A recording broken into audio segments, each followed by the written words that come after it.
రాష్ట్రంలో కాంగ్రెస్ ప్రభుత్వం విద్యా వ్యవస్థను నిర్వీర్యం చేస్తోందని ఆగ్రహం వ్యక్తం చేశారు మాజీ మంత్రి కొప్పుల.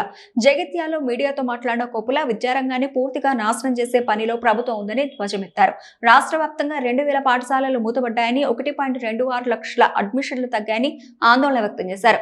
కేసీఆర్ పాలనలో 1000 గురుకులాలను ఏర్పాటు చేసి 7 లక్షల మంది విద్యార్థులకు విద్యను అందించామన్న కొప్పుల, కాంగ్రెస్ పాలనలో వివిధ కారణాలతో 107 మంది గురుకుల విద్యార్థులు మరణించారని ఆరోపించారు.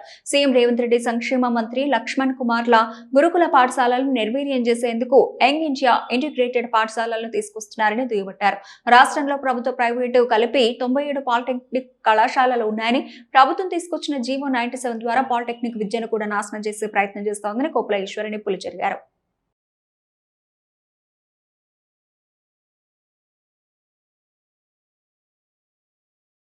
రాష్ట్రంలో కాంగ్రెస్ ప్రభుత్వం అధికారంలోకి వచ్చిన నాటి నుండి ముఖ్యమంత్రి రేవంత్ రెడ్డి అనేక ప్రజా వ్యతిరేక విధానాలను అవలంబిస్తూ చివరకు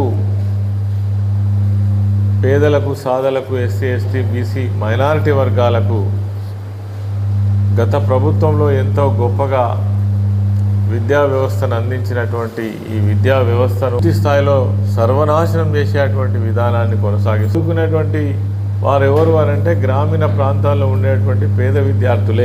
దాదాపు 1,26,000 అడ్మిషన్లు తగ్గిపోయి గురుకుల పాఠశాలలు ఏవైతే ఒక ఉద్దేశంతో చదువుకు అనేక సంవత్సరాల నుంచి దూరంగా ఉన్నటువంటి పేదవాళ్లకు గురుకుల పాఠశాలల ద్వారా ఒక ఉన్నతమైనటువంటి విద్యను అందించాలనే గొప్ప సంకల్పాన్ని ఆనాడు కేసీఆర్ గారు అమలుపరిచి మొక్కుబడిగా ఉన్నటువంటి గురుకుల వ్యవస్థను దాన్ని పటిష్టం చేసి దాదాపుగా 1023 గురుకుల పాఠశాలలను స్థాపించి 7 నుంచి 8 లక్షల మంది పిల్లలకు నాణ్యమైనటువంటి విద్య, ఒక ఉన్నత కుటుంబంలో పుట్టినటువంటి విద్య అంటే పిల్లలకు ఏ విధమైనటువంటి సౌకర్యాలు ఉంటాయో ఆ విధమైనటువంటి సౌకర్యాలను కల్పించి ఒక విద్యార్థి పైన